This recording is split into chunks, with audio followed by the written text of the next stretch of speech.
Presiden Joko Widodo akan melarang impor aspal mulai 2024. Hal itu dilakukan karena cadangan aspal di Buton, Sulawesi Tenggara melimpah hingga 662 juta ton. Kita impor malahan, punya rumah material mah impor. Ini apa-apaan? Mulai Juni 2023, pemerintah akan memberlakukan pelarangan ekspor biji boksit dan mendorong industri pengolahan dan pemurnian boksit di dalam negeri. Saya kemarin juga cek di Buton. Kenapa sih kita ini masih impor aspal? Data yang saya terima, kira-kira 5 juta ton per tahun. Kita punya aspal kok. Saya cek ke lapangan, ternyata nggak ada industrinya di sini. Baru satu yang produksinya hanya 100.000 ton per tahun. Kita impor malahan, punya rumah material mah impor. Ini apa-apaan? Kesalahan-kesalahan seperti ini yang harus dihentikan. Industrialisasi, hilirisasi. Itu peluang. Kalau Bapak Ibu mendengar seperti ini, oh peluang, wah. Investasi, industri aspal. Itu kita baru berbicara kebutuhan dalam negeri loh. Kalau ekspor tambah ekspor, gede banget. Deposit aspal kita itu ada 662 juta ton.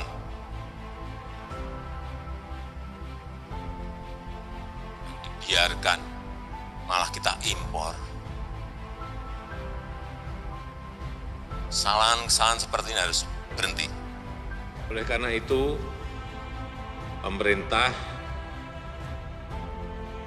terus berusaha untuk meningkatkan industri pengolahan sumber daya alam di dalam negeri. Ekspor bahan mentah akan terus dikurangi. Hilirisasi industri berbasis sumber daya alam di dalam negeri akan terus ditingkatkan. Pada 1 Januari 2020, kita telah memulai pelarangan ekspor biji nikel. Hasilnya, nilai ekspor nikel semula hanya 17 triliun rupiah atau 1,1 miliar US dollar di akhir tahun 2014, melonjak meningkat menjadi 326 triliun rupiah atau 20,9 miliar US dollar pada tahun 2021 atau meningkat 19 kali lipat. Perkiraan saya tahun ini akan tembus lebih dari 468 triliun rupiah atau lebih dari 30 miliar US dollar. Ini baru satu komoditi saja. Oleh sebab itu, keberhasilan ini akan dilanjutkan untuk komoditas yang lain.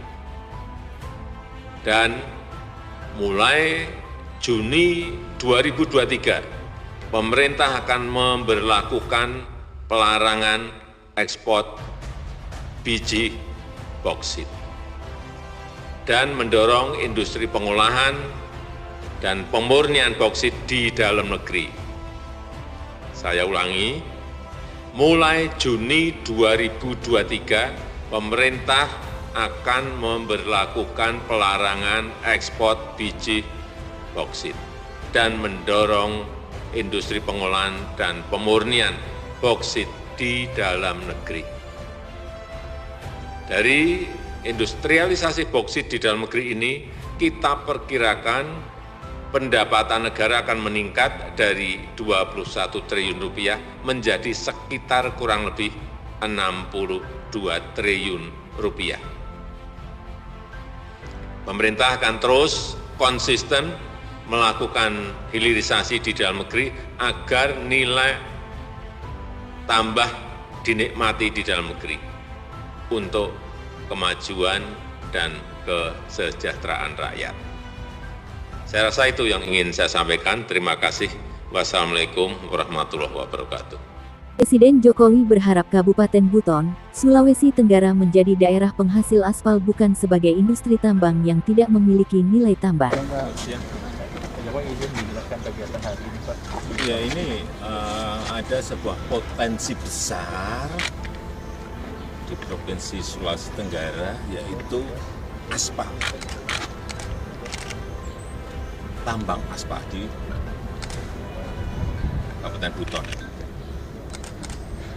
Yang problem adalah kita ini malah impor sampai kurang lebih 5 juta ton per tahun.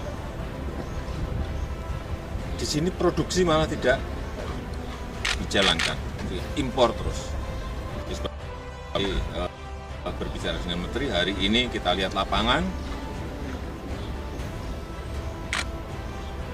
lewat kajian, dan kita harapkan ada industrial downstreaming di sini, ada hilirisasi di sini.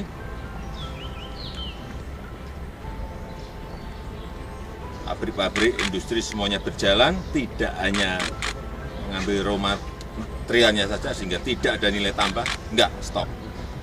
Sehingga tadi sudah kita putuskan 2 tahun lagi tidak ada impor aspal. Semuanya harus dikerjakan oleh Buton. Silahkan, BUMN silahkan, swasta silahkan, join dengan asing juga silahkan, tetapi kita ingin ada nilai tambah dari aspal yang ada di Buton. Karena ada potensi 662 juta ton di sini, gede sekali. Sehingga kalau setahun impor 5 juta, itu kita kira-kira masih 120 tahun. Ini bisa kita olah aspal yang ada di sini. Nilai tambah ada di sini, pajak ada di sini, royalti ada di sini, dividen ada di sini, pajak karyawan semuanya ada di sini. Sehingga kita harapkan Buton hidup kembali sebagai industri penghasil aspal, bukan tambang, ya. Tadi saya cek yang miliknya Vika, tapi ternyata macet, udah itu aja. Jadi saya undangnya turunnya Vika.